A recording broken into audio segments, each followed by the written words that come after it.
여러분 인생은 기다림의 연속이라고 말하죠. 그래서 기다림이 있는 곳에 삶이 있다고 말하고 기다림의 미학, 또 기다림의 지혜 이런 말도 합니다. 이처럼 우리는 원하든 원치 않든 항상 기다림의 시간을 우리가 보내게 됩니다. 근데 중요한 것은 이 기다림의 시간을 어떻게 보내느냐에 따라서 우리의 미래와 우리의 삶이 결정된다라는 것입니다. 많은 영향을 받게 돼요. 우리는 이것을 성경의 말씀을 통해서도 우리가 알 수가 있습니다. 마태복음 25장에 나오는 10처녀의 비유를 보면 신랑을 맞이할 준비를 하고 기다리는 5명의 처녀들과 아무 준비도 하지 않고 기다리는 5명의 처녀들에 대한 그 말씀이 나오는데 우리가 그 차이를 볼 수가 있습니다. 예수님께서는 준비를 하고 기다린 처녀들을 슬기롭다라고 말씀하시고 아무 준비도 하지 않고 그냥 그 시간을 허비하며 낭비하며 흘려보냈던 5 처녀들은 어리석다라고 말씀하십니다. 결국 슬기로운 5 처녀들은 신랑과 함께 잔치에 참여하게 되지만 어리석은 5 처녀들은 잔치에 참여하지 못하고 문 밖에서 이를 갈며 울게 됩니다. 그러면서 예수님께서 이렇게 말씀을 하십니다. 그런즉 깨어 있으라. 너희는 그날과 그 때를 알지 못하느니라.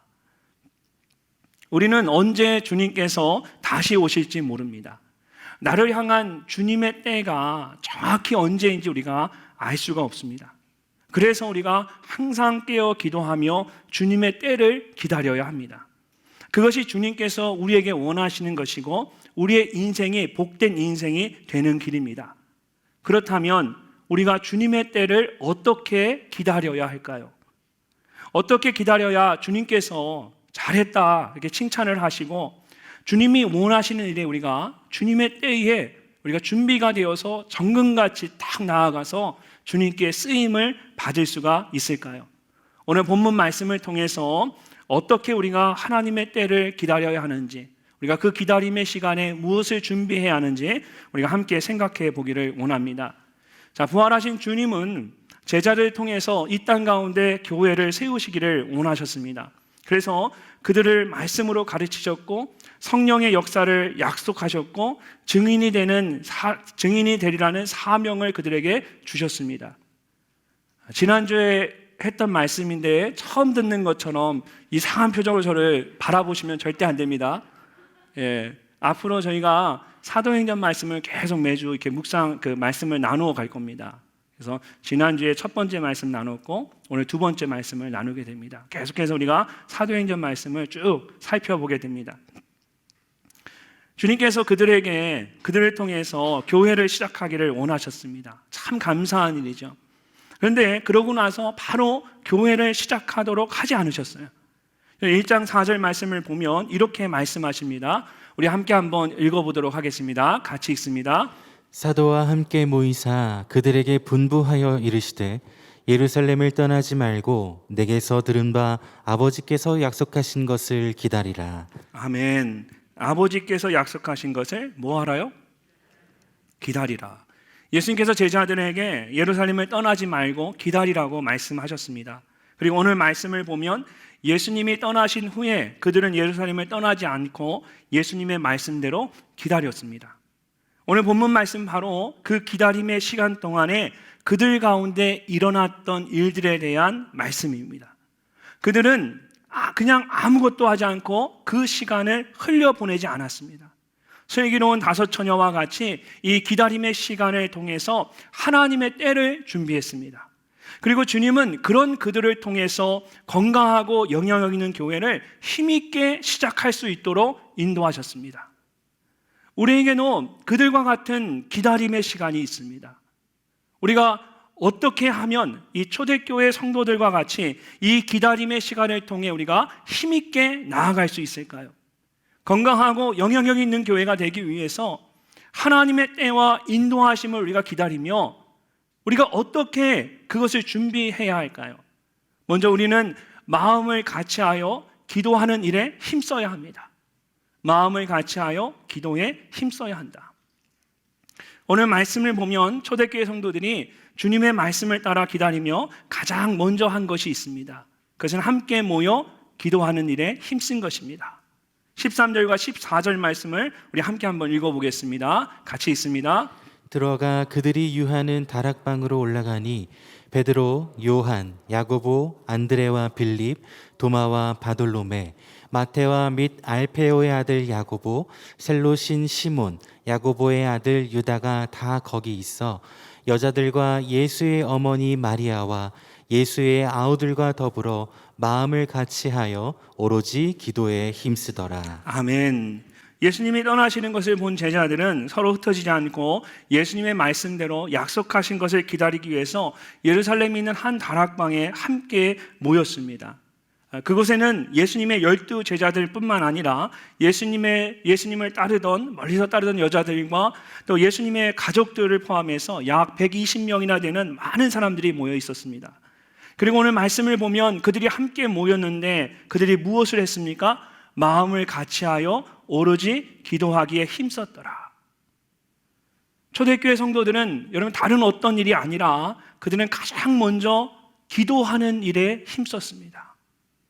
그들은 기도하는 일을 통해서 하나님의 때를 준비했습니다. 새롭게 시작하는 이 믿음의 공동체가 성령의 임재를 경험하고 성령의 인도하심을 받는 새로운 공동체가 되어야 한다는 것을 그들이 알았기 때문입니다. 우리도 마찬가지입니다. 성령의 임재와 인도하심이 있는 믿음의 공동체가 되어야 합니다. 그러기 위해서 우리는 초대교회 성도들과 같이 가장 먼저 기도하는 일에 마음을 모아 힘써야 합니다. 우리가 기도하기 위해서 무릎을 꿇으면 하나님께서 우리를 위해서 일어서십니다. 우리가 기도하기 위해서 두 손을 모으면 하나님께서 우리를 도우시기 위해서 두 손을 활짝 펴십니다. 우리가 기도하기 위해서 두 눈을 감으면 하나님께서 우리의 삶을 지키시기 위해서 두 눈을 활짝 여십니다. 이처럼 우리의 능력으로 살지 않고 하나님께서 부어주시는 그 능력으로 살기 위해서 우리는 마음을 같이하여 기도하는 일에 힘써야 합니다. 매 순간마다 제가 간절하게 하나님을 부르짖으며 기도하는 우리 늘사랑 공동체 이 예배의 모습들, 지난 2주간 매 순간마다 함께 예배하면서 함께 하나님을 간절히 부르짖으며 기도하는 이 모습이 저는 얼마나 귀하고 감사한지 모릅니다. 여러분, 다른 어떤 것보다, 정말 다른 어떤 것보다 기도에 힘쓰는 저와 여러분 되시기를 주님의 이름으로 축원합니다. 그렇다면 기도에 힘쓴다라는 것은 구체적으로 어떤 것일까요? 무슨 의미일까요?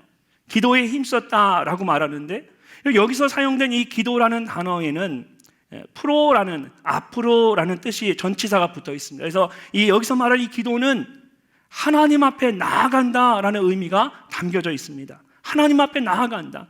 하나님 앞에 나아가서 뭘 하는 겁니까? 하나님 앞에 나아가서 하나님께 나를 드리는 것입니다. 그래서 영어 성경을 보면 이 기도에 힘썼다라는 말이 giving themselves to prayer, 자신을 스스로를 그들이 드렸다, giving이라는 말을 사용하고 있어요. 이것은 예수님의 기도의 본을 따른 것입니다. 예수님께서는 기도할 때에 무엇을 요구하기 위해 기도하기보다는 하나님의 뜻에 자신을 맞추기 위해서 기도하셨습니다. 나의 뜻대로 하지 마시고 아버지의 뜻대로 하시옵소서라고 기도하셨고, 아버지의 뜻이 하늘에서 이루어진 것 같이 땅에서도 이루어지기를 원합니다라고 기도하셨습니다. 초대교회 성도들이 함께 모여서 힘써 기도했던 것은 바로 예수님께서 보여주신 기도의 본을 따라 그 기도를 했다라는 것입니다. 그래서 누가가 오늘 말씀에 보면 기도에 힘썼다라고 할 때, 그 말할 때 그 앞에 정관사 덜을 붙였습니다. 그러니까 우리가 하는 여러 가지 다양한 기도의 모습들이 아니라 지금 초대교회 성도들이 함께 모여 기도했던 것은 바로 그 기도, 예수님이 그들에게 보여주셨던 그 기도의 본을 따라 그들이 기도했다라는 것을 말하고 있는 겁니다. 이처럼 기도는 단순히 내가 원하는 것을 요구하는 것이 아닙니다. 하나님께서 나를 도구로 사용하실 수 있도록 내 자신을 내어놓는 것입니다. 하나님께서 나를 통해 마음껏 일하실 수 있도록 내 자신을 드리는 것입니다. 그래서 복음 전도자로 귀하게 쓰임 받았던 D.L. 무디 목사님이 기도에 대해서 이렇게 말했습니다. 기도는 하나님 앞에서 나를 조율하는 것이다. 기도는 하나님 앞에서 나를 조율시키는 것이다. 여러분, 조율이 뭔지 아시죠? 악기를 조율하는 거예요. 한번 따라해 보실까요? 기도는 하나님 앞에서 나를 조율시키는 것이다. 기도는 하나님 앞에서 나를 조율시키는 것이다. 할렐루야. 연주를 하기 전에 모든 악기는 조율을 해야 합니다. 근데 조율하는 시간이 굉장히 오래 걸립니다. 그러니까 단순히 소리를 잘 내는 것이 목적이 아니기 때문이죠. 아무 비전문가인 저희들의 귀에는 조율을 한 거나 안 한 거나 다 똑같아 들려요. 왜 이렇게 오래 조율하는지 전혀 몰라요. 근데 우리의 귀에 잘 들리고 우리의 귀에 좋은 것이 그 관건이 아니죠. 조율을 할 때에는 누구의 귀에 맞춰야 합니까? 그 악기를 연주하는 연주자의 귀에 맞아야 돼요. 그래야만 연주하는 사람이 그냥 마음껏 자기의 실력을 발휘해서 마음껏 그 악기를 연주할 수가 있습니다. 여러분, 우리의 기도도 마찬가지입니다. 우리가 원하는 소리를 내기 위한 것이 아니라 주님이 원하시는 소리를 낼 수 있도록 주님의 뜻에 맞게 우리를 조율하는 것이 기도입니다. 다락방에 함께 모인 그 사람들의 한번 이름을 보십시오. 여러분, 성경에는 그 말씀들이 하나도 헛되이 기록된 게 없어요. 다 함께 모여 기도에 힘썼다라고 말하는 바로 앞에 다락방에 모여서 기도했던 사람들의 이름들이 나열되어 있습니다. 정말 다양한 사람들이 다 모여 있었습니다. 예수님을 부인했던 베드로도 있었고, 의심 많은 도마도 있었고, 계산이 빠른 세리 마태도 있었고, 개인적인 욕심을 부렸던 야고보와 요한도 있었습니다. 또한 예수님이 살아있을 때 믿지 않았던, 심지어 예수님을 미친 사람 취급했던 예수님의 형제들까지도 그들 가운데 있었습니다. 이렇게 서로 제각각인 사람들이 하나가 되기 위해서는 자신의 생각을 내려놓고 하나님께 자신을 드리는, 자신의 생각을 내려놓고 하나님께 자신을 조율하는 그런 기도의 시간이 반드시 선행되어야 했던 것입니다. 여러분, 교회는 영적인 공동체입니다. 영적으로 하나가 되어야 합니다. 그랬을 때에 하나님의 일을 우리가 힘있게 감당할 수가 있습니다. 그래서 사단은 끊임없이 우리를 갈라놓으려고 해요. 어떻게 하면 여러분, 사단이 우리 가운데 이렇게 역사하지 못하도록 우리가 할 수가 있을까요? 초대교회 성도들이 했던 것처럼 마음을 같이하여 기도에 힘쓰는 것 외에는 방법이 없습니다. 복음서에 보면 제자들이 귀신 들린 아이를 고치지 못하고 있을 때 예수님께서 오셔서 그 귀신을 쫓아내십니다. 제자들이 왜 우리는 주님, 왜 우리는 귀신을 쫓아내지 못했습니까? 라고 제자들이 물으니까 예수님께서 그들에게 뭐라고 말씀하셨죠? 기도 외에는 이런 유가 나갈 수 없다라고 말씀하셨습니다. 그러면서 예수님이 이렇게 말씀하십니다. 만일 너희에게 믿음이 겨자씨 하나일 만큼만 있어도 이 산을 명하여 여기서 저기로 옮겨져라 하면 옮겨질 것이요 또 너희가 못할 것이 없으리라. 아멘. 얼마나 놀라운 말씀입니까? 겨자씨 하나일 만큼 그 작은 믿음일지라도 우리가 그 믿음을 가지고 기도하면 그냥 말만 하면 이 산이 저 산으로 옮겨질 수 있다.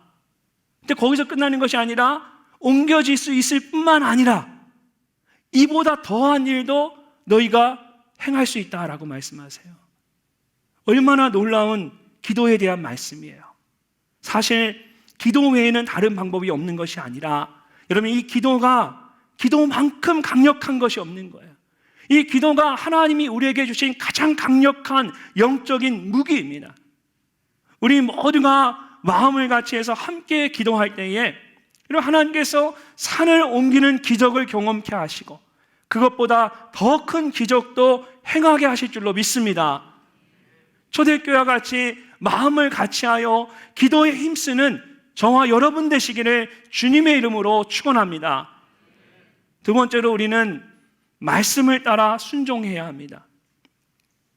말씀을 따라 순종해야 한다. 예수님이 떠나신 후에 다락방에 약 120명의 성도들이 모였습니다. 함께 기도하는 가운데 그들 가운데 한 가지 질문이 있었습니다. 해결되지 않는 문제가 있었어요. 무엇이었냐면 가룟 유다에 대한 겁니다. 예수님을 배신하고 도망쳤던, 그래서 죽었던 가룟 유다에 대한 질문들이 그들 가운데 있는 거예요. 야, 어떻게 예수님의 12제자들 중에 한 사람인 그 유다가 어떻게 그렇게 할 수가 있는 거야? 그럼 이제 우리는 어떻게 하지? 예수님의 12명의 제자 사도들 중에 유다가 없는데 그럼 어떻게 하지? 그들 가운데 아마 이런 질문들이 있었을 거예요. 그래서 16절 말씀을 보면 베드로가 그것을 알고 그들에게 일어나서 이렇게 말합니다. 함께 읽어보겠습니다. 16절 말씀 같이 읽습니다. 형제들아, 성령이 다윗의 입을 통하여 예수 잡는 자들의 길잡이가 된 유다를 가리켜 미리 말씀하신 성경이 응하였으니 마땅하도다. 아멘. 미리 말씀하신 성경이 응하였으니 마땅하도다. 베드로는 유다의 배신과 죽음이 미리 말씀하신 하나님의 말씀대로 되어졌다라고 말합니다. 영어 성경으로 보니까 fulfillment, 말씀이 성취되었다라고 말합니다. 말씀이 성취되었다. 그리고 구약의 말씀들 중에 시편 64편과 109편의 말씀을 그가 그대로 인용을 했습니다. 베드로가 모든 구약의 말씀들을 다 기억하고 있지는 않았겠죠. 어떻게 그걸 다 알았겠습니까? 함께 모여서 되어진 일에 대한 해답을 얻기 위해서, 그 질문에 대한 답을 얻기 위해서 다 같이 이제 구약의 말씀들을 펼쳐놓고 자신들이 아는 구약의 말씀들을 다 되짚어 보면서 확인해 본 거예요. 그러면서 말씀 속에서 그 답을 얻게 되고 결국 이 모든 일이 사람의 뜻과 계획이 아니라 하나님이 정하신 뜻과 계획 안에서 말씀대로 이루어졌다라는 것을 확인하게 된 것입니다. 이런 베드로에게는 이처럼 하나님의 말씀에 대한 확신이 있었습니다. 그 다음 2장에 나오는 이 베드로의 오순절 설교를 보게 되면 그의 그런 믿음과 확신이 그대로 나타납니다. 그는 유대인들을 향해서 예수님의 죽으심에 대해서 이렇게 말했습니다. 2장 23절 말씀을 보십시오. 그가 하나님께서 정하신 뜻과 미리 아신 대로 내준 바 되었거늘 너희가 법 없는 자들의 손을 빌려 못 박아 죽였으나. 그들이 예수님을 십자가에 못 박아 죽게 한 것 같지만, 유대인들이 예수님을 십자가에 끌고 가서 못 박아 죽게 한 것 같지만 사실은 어떻다라는 겁니까? 이 모든 일들이 하나님께서 정하신 뜻과 미리 아신 대로 이루어졌다라는 것입니다. 그리고 그 증거로 메시아에 대한 구약의 말씀들을 이용했습니다. 복음은 하나님의 아들이신 예수님께서 우리를 위하여 이 땅에 오셨다라는 것입니다.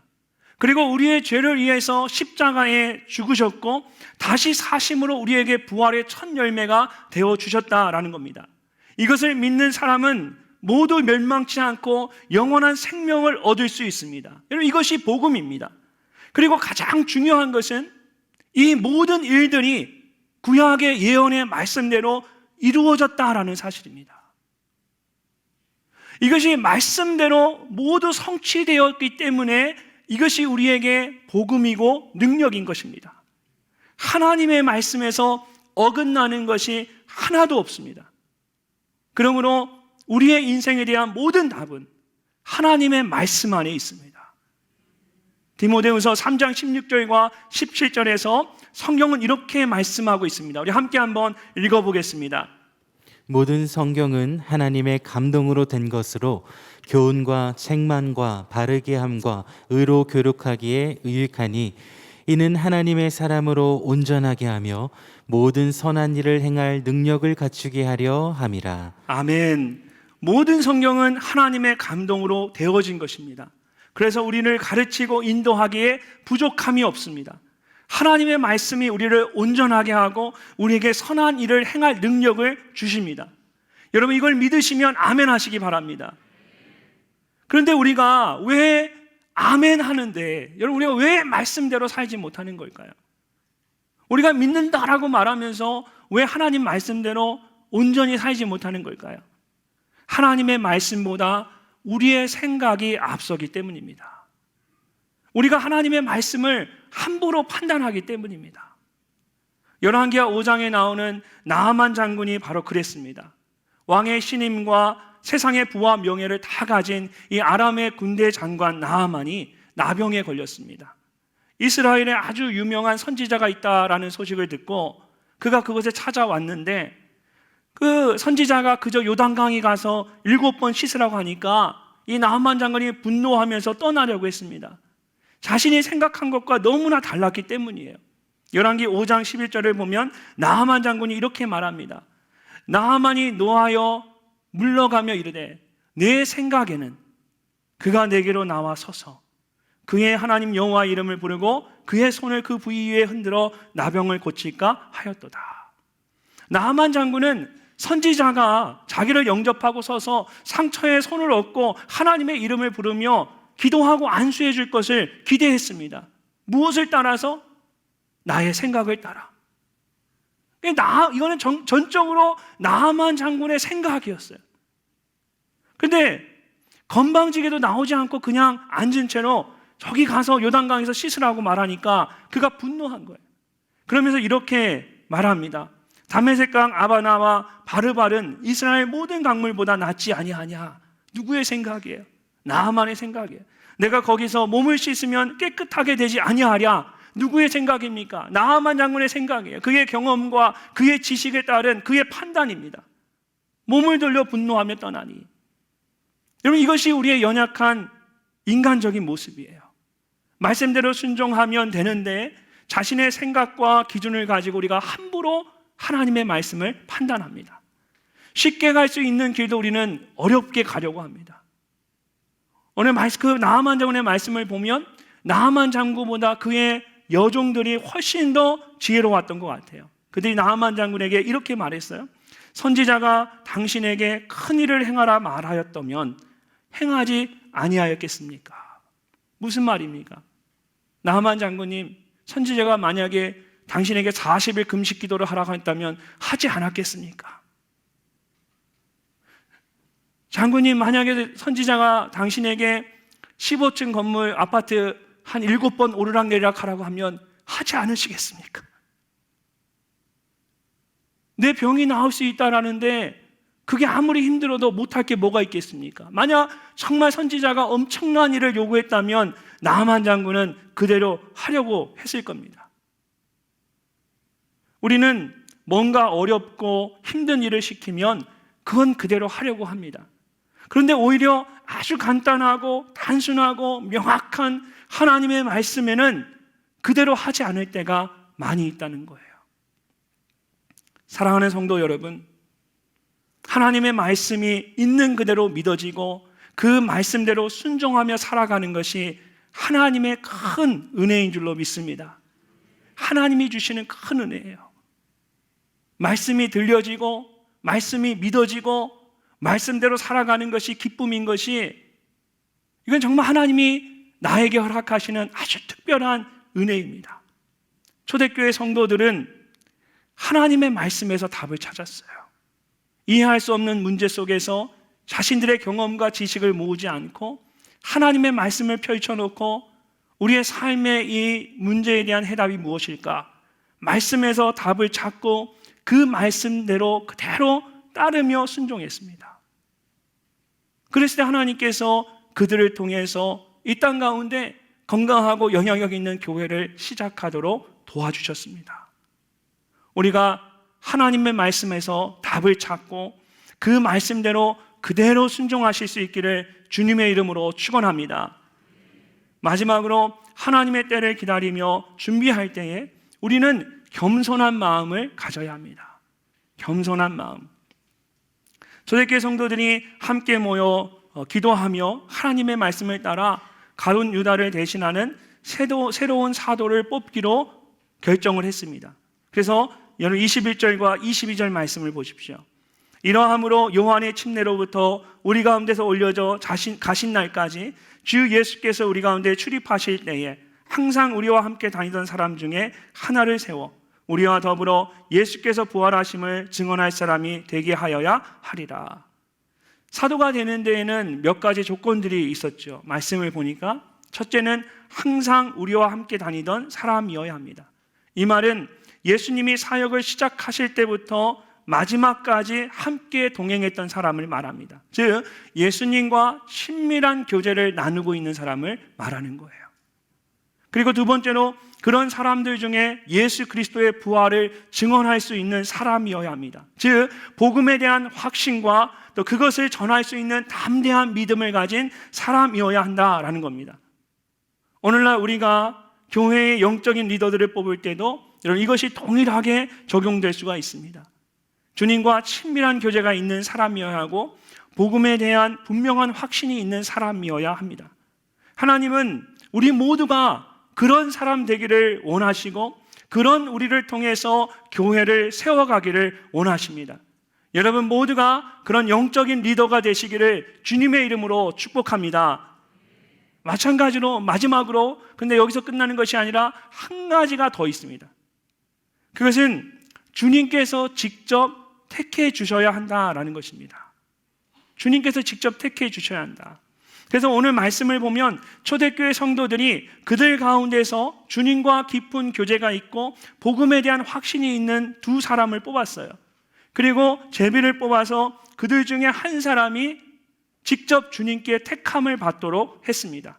자, 23절부터 25절까지의 말씀을 우리가 함께 한번 읽어보도록 하겠습니다. 같이 읽습니다. 그들이 두 사람을 내세우니 하나는 바사바라고도 하는 별명은 유스도라고 하는 요셉이요 하나는 마띠아라. 그들이 기도하여 이르되 뭇 사람의 마음을 아시는 주여 이 두 사람 중에 누가 주님께 택하신 바 되어 봉사와 및 사도의 직무를 대신할 자인지를 보이시옵소서. 아멘. 모든 성도들이 함께 모여 기도하면서 유다를 대신할 수 있는 사람으로 요셉과 마띠아 두 사람을 추천했습니다. 그리고 두 사람의 이름을 두 개의 하얀 돌에 각각 적어놓고 기도하면서 그 중에 하나를 뽑아서 이름이 적힌 사람을 사도로 세우는 것입니다. 이게 그 당시 했던 제비뽑기예요. 그런데 여러분 이 제비뽑기를 하면서 그들의 기도가 참 특별합니다. 뭐라고 기도했습니까? 뭇 사람의 마음을 아시는 주여. 뭇 사람의 마음을 아시는 주여. 왜 이렇게 그들이 기도를 했을까요? 겉으로 보여지는 모습과 그 마음의 중심이 다를 수 있기 때문입니다. 가룟 유다는 겉으로 보기에는 굉장히 능력 있는 사람이었습니다. 머리가 빠르게 움직이는 아주 대단한 사람이었습니다. 그러나 사도로서 자신에게 맡겨진 그 일들을 가볍게 여기고 결국은 예수님을 버리고 자신의 생각대로 떠나버렸습니다. 자, 이런 모습을 보면서 겉으로 보여지는 것도 중요하지만 그 사람의 마음의 중심이 가장 중요하다라는 것을 깊이 깨닫게 된 겁니다. 그래서 뭇 사람의 마음을 아시는 주여라고 말하면서 주님께서 택해 주시기를 기도했던 겁니다. 그랬을 때 주님께서 누구를 택하셨습니까? 요셉과 마띠아 중에 마띠아를 사도로 택하셨습니다. 자, 요셉과 마띠아는 모두 사도로서의 자격을 갖춘 사람들이었어요. 공동체가 함께 기도하면서 함께 그 기준을 따라서 두 명을 추천했기 때문에 이 마띠아와 요셉은 누가 사도가 된다고 해도 전혀 이상할 것이 없는 자격이 있는 사람들이었습니다. 그런데 주님께서는 요셉 대신에 마띠아를 택하셨습니다. 거기에는 중요한 한 가지 이유가 있습니다. 요셉은 유명한 자였고 마띠아는 무명한 자였습니다. 무슨 말이냐면 여러분 23절 말씀을 보시면 요셉에 대해 설명을 할 때에는 바사바라는 또 하나의 이름이 있고 유스도라는 별명까지 그에게 있었습니다. 반면에 마띠아에 대해서는 이름 외에 아무것도 없습니다. 다른 설명이 없어요. 이처럼 요셉은 이미 사람들에게 여러 가지 모양으로 잘 알려진 사람이었고 반면에 이 마띠아는 사람들이 전혀 모르는 사람이었습니다. 두 사람의 이름이 가지고 있는 그 뜻도 그렇습니다. 요셉의 또 다른 이름인 이 바사바란 이름의 뜻은 안식일의 아들입니다. 그러니까 종교적으로 유대인들이 보기에 아주 잘 교육받은 반듯한 FM으로 살아가는 그런 사람이라는 걸 알 수가 있어요. 더욱이 요셉의 그 별명이 유스도입니다. 이게 라틴어인데 이 이름의 뜻이 별명의 뜻이 의로운 자, 올바른 자입니다. 그러니까 요셉이 얼마나 여러분 정말 반듯한 사람이었는지 우리가 알 수가 있죠. 모두가 다 인정하는 사람이었어요. 존경받는 사람이었어요. 반면에 이 마띠아라는 이름의 뜻은 하나님의 선물입니다. 하나님의 선물. 한 아이가 태어났는데 그 아이에게 여러분, 하나님의 선물이라는 이름을 주었다는 것은, 지어줬다는 것은 그 아이의 태어남이 전적인 하나님의 은혜였음을 고백하는 것입니다. 무슨 의미냐면, 우리가 하나님의 선물입니다, 은혜입니다 라고 이름을 지을 때는 그 아이가 도저히 태어날 수 없는 상황 속에서 태어난 거예요. 그 아이가 도저히 자랄 수 없는 환경 가운데 하나님이 이 아이를 주신 거예요. 그렇기 때문에 그 어려운 형편과 상황 속에서 그 아이에게 이름을 하나님의 선물, 하나님의 은혜입니다 라고 지어질 수밖에 없는 것이죠. 이처럼 마띠아는 삶 자체가 하나님의 선물이고 은혜인 아주 연약한 자였습니다. 그래서 더 겸손히 주님을 섬겼을 것입니다. 주님께서는 그런 마띠아를 새로운 사도로 택하셨습니다. 여러분, 이후에 사도들이 순교함에도 불구하고 성경에는 사도들을 더 추가하는 이 오늘 본문에 나오는 일들이 전혀 기록에 남지 않아요. 오직 요셉과 마띠아를 선출하는 마띠아를 세우는 것만 오늘 말씀에 나옵니다. 그러니까 하나님께서 사도로 세움받는 것에 대한 분명한 기준을 보여주신 거예요. 어떤 사람이 주의 일에 쓰임받기에 합당한지, 어떤 사람이 주의 일을 해야 하는지, 어떤 사람을 세워야 하는지를 교회를 향해 그 예로 기준으로 우리에게 보여주신 거예요. 사람의 마음을 아시는 주님께서 사람을 택하실 때에 여러분 어떤 사람을 택하십니까? 마띠아와 같이 겸손한 마음을 가진 사람을 택하십니다. 하나님은 교만한 자를 물리치시고 겸손한 자에게 은혜를 주신다라고 말씀하신 것처럼 하나님은 능력 있는 자가 아니라, 유명한 자가 아니라 하나님은 부족할지라도 겸손한 자를 사용하신다라는 겁니다. 이스라엘의 첫 번째 왕이었던 여러분 사울과 두 번째 왕이었던 다윗을 한번 비교해 보면 우리가 이 사실을 더 분명하게 알 수가 있습니다. 사실 사울이 훨씬 더 능력 있는 사람이었어요. 키도 크고 아주 외모도 준수했습니다. 저처럼 준수했어요. 아주 훌륭했어요. 탁월했어요. 또 그 사울의 삶을 보세요. 모든 일에 최선을 다했습니다. 그가 다윗을 시기하기 시작하면서 그가 이제 죄를 범하기 시작했지, 그 이전까지는 정말 빈틈이 없고 부족함이 없는 그런 사람이었어요. 반면에 다윗은 어떻습니까? 순수한 만큼 실수도 많았던 사람입니다. 저와 참 비슷합니다. 저도 실수가 많은 사람이에요. 사람이 순수하면 자기도 모르게 실수하게 되더라고요. 실수보다 더한 죄도 범했죠. 실수로 끝날 수 없는 일들을 범했어요. 충성된 신하의 아내를 탐해서 정말 이젠 간음의 죄를 범하기까지 했고, 또 그 신하를 전쟁에서 죽도록 만들었습니다. 자, 그럼에도 불구하고 하나님께서 사울이 아니라 다윗을 크게 쓰신 것은 그가 하나님 앞에 겸손했기 때문입니다. 고린도전서 15장 10절 말씀 우리 함께 한번 읽어보겠습니다.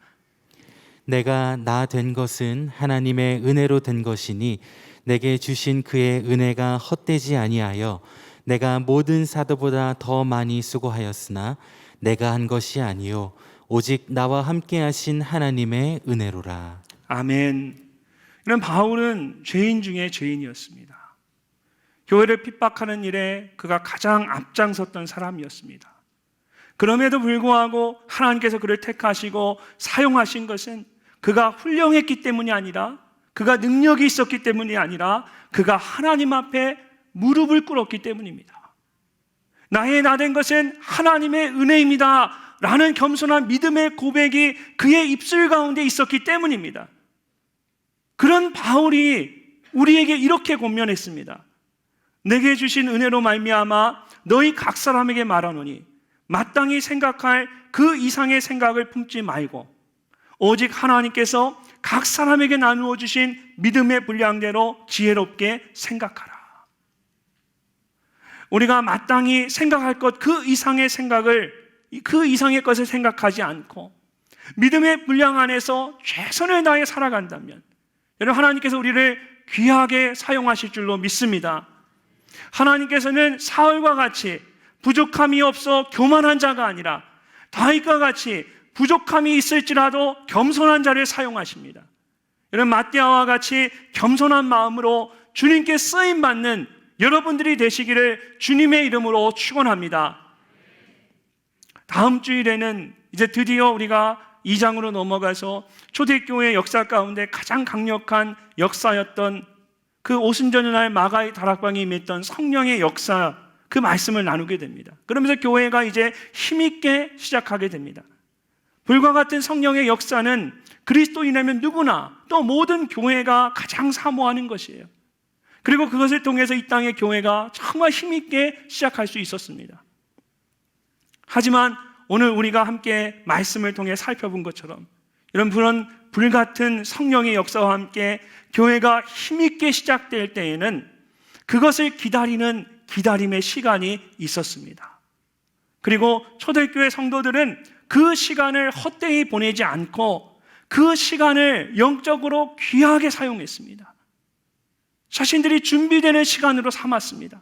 함께 마음을 모아 기도에 힘썼고 말씀을 따라 순종했고 겸손한 마음을 가졌습니다. 우리에게도 동일한 모습이 있어야 합니다.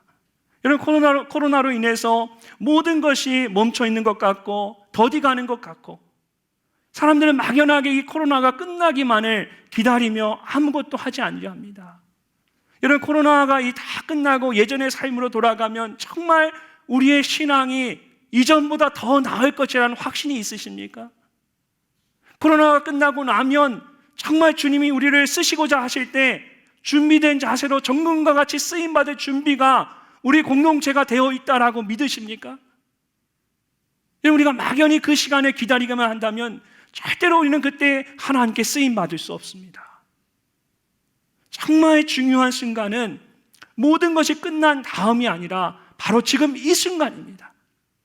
이 순간에 기다림의 시간을 정말 영적으로 귀하게 보낸 사람들, 이 시간을 준비하고 있는 교회들이 하나님의 때에 하나님의 일에 정금과 같이 쓰임을 받을 수가 있습니다. 마음을 같이하여 기도에 힘쓰는 저와 여러분 되시기를 바랍니다.